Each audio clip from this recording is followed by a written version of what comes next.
Le petit déjeuner de l'actu pour cette manifestation des Gilets jaunes qui aura lieu demain un peu partout en France, avec Philippe Deveul qui est avec nous, avocat et fondateur du collectif Robe Noire pour défendre les citoyens et avocat des Gilets jaunes, et Jacqueline Moureau est avec nous ce matin, une ancienne figure des Gilets jaunes et présidente du parti Les Émergents et porte-parole de Comité Oui, vous vous souvenez forcément, il y a 2 ans de cet appel, cette vidéo qui avait cartonné. J'ai 2 petits mots à dire à Monsieur Macron et son gouvernement.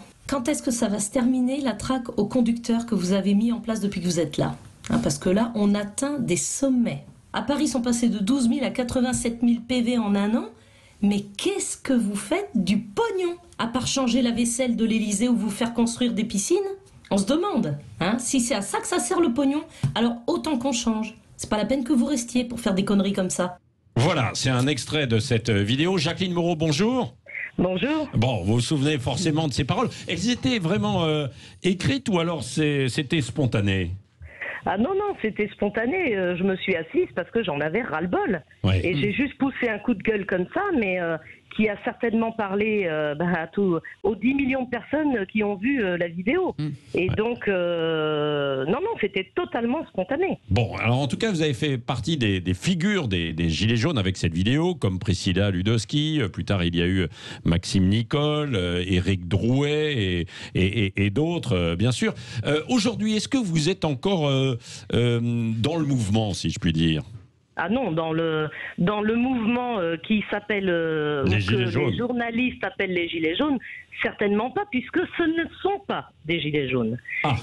On est en train de confondre le mouvement des Gilets jaunes du 17 novembre 2018, où vraiment on avait la majorité des personnes qui étaient dans la rue, 80% des personnes qui étaient dans la rue étaient vraiment des personnes en souffrance. Mais il y avait 20% de personnes qui étaient là, je dirais, dans un côté beaucoup plus extrême de revendication qui n'avait rien à voir avec ce qu'on demandait à l'époque. Et les véritables Gilets jaunes, le mouvement des Gilets jaunes a été tué dans l'œuf après les événements de l'Arc de Triomphe. Après, ça a continué, mais plus du tout avec les mêmes.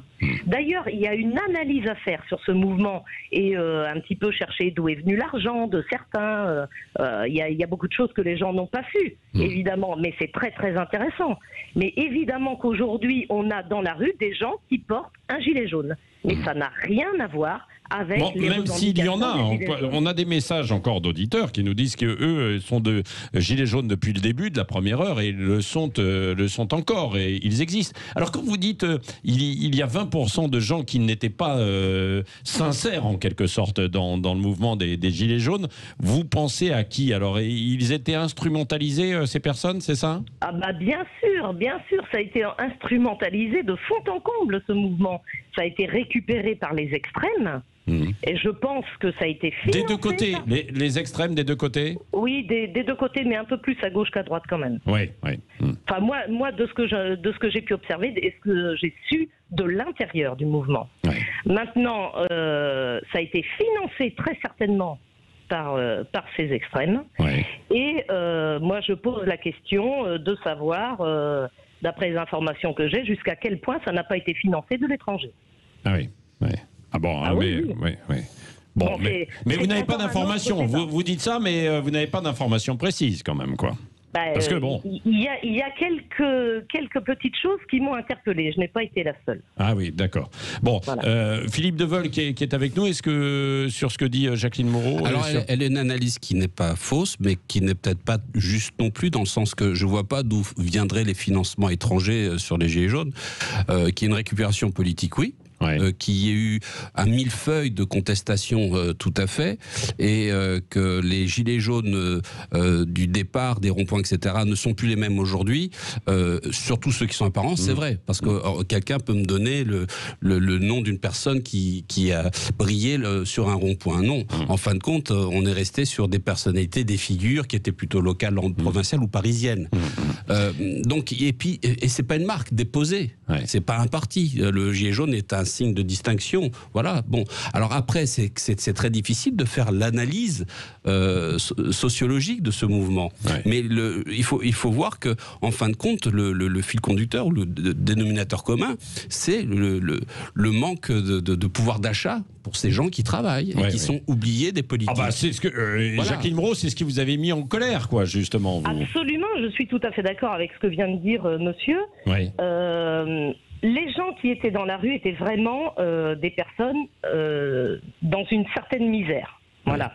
Enfin, il y en avait beaucoup parce qu'il y avait aussi énormément d'entrepreneurs dans ce mouvement au départ. Hein. Oui, c'est vrai. Des petits entrepreneurs, bien sûr. Des petits entrepreneurs. Ouais. Mais aujourd'hui, moi, je trouve qu'il y a un point excessivement positif, c'est qu'on a découvert le poteau rose. Quand je disais, qu'est-ce que vous faites du pognon ? Mais on est en train de trouver où va notre pognon. Quand on a des personnes qui déclarent 1200 grossesses à la sécurité sociale, on sait que notre pognon va là. Ah, là, vous parlez des fraudes sociales. Des fraudes sociales. Alors, les gens qui étaient dans la rue le 17 novembre, ce ne sont pas les fraudeurs à la Sécu. Ce sont ceux qui payent pour les fraudeurs. Donc maintenant, puisqu'on a découvert le poteau rose et que la lumière s'est allumée ici à Paris, je ne vise personne, hein, mais il y en a, on dirait qu'ils découvrent les choses. Ça fait 40 ans que tout ça existe.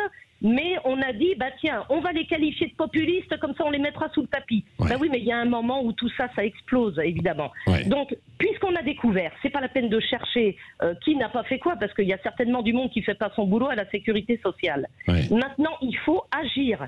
On arrête toute cette gabegie, parce qu'on ne peut plus payer. On ne peut plus, c'est fini. Et ça ne s'est pas arrangé, évidemment, entre le mouvement des Gilets jaunes, le Covid maintenant, où on a une gabegie monumentale, où le gouvernement empêche le redémarrage économique du pays. Donc, enfin, voilà, quoi. Qu'est-ce que vous faites, vous, maintenant, Jacqueline Brault ? Vous êtes toujours en Bretagne, vous aviez lancé un parti, les Émergents, et le comité Bastille également, et vous sillonnez toujours la Bretagne, vous êtes toujours sur les routes ou pas, alors ? Alors, moi, c'est tout simple. Quand les gens me disent « oui, elle a été payée par Macron », bah, je suis encore en train de chercher de l'argent, parce que ça me fait bien rire. Non, mais vous travaillez toujours ou pas ? Alors, je vais vous expliquer. À cause des Gilets jaunes, du mouvement des Gilets jaunes, j'ai perdu 50% de mon activité sur mon auto-entreprise. Puisque j'allais travailler à domicile, ce n'était plus possible pour moi, étant donné que j'étais sous le coup perpétuel de menaces de mort. Ensuite, avec le Covid, j'ai perdu en plus 35% de mon activité. Je tourne actuellement à 15% de mon activité, puisque mon autre activité, c'est l'événementiel. Et l'événementiel est au ras des pâquerettes, on est tous en train de crever. Et tout le monde s'en fout. Donc, il faut impérativement, aujourd'hui, qu'on fasse redémarrer le pays. Et qu'on arrête cette gabegie avec... Là, par exemple, les boîtes de nuit ne rouvrent pas. Mais tous les jeunes, depuis le déconfinement, se réunissent à 50, à 60, à 100 dans des terrains particuliers, ils font la fête et il n'y a pas plus de malades pour autant. Alors la société est en train de devenir malade. Mais elle n'est pas malade du Covid, elle est malade de la connerie. Bon, excusez-moi du terme. Ah non, c'est une formule. Merci. La connerie était là avant le Covid. La connerie. Et sera encore après. Merci Jacqueline Brault. Vous pouvez rester encore 5 minutes si vous voulez avec nous. Philippe, une réflexion.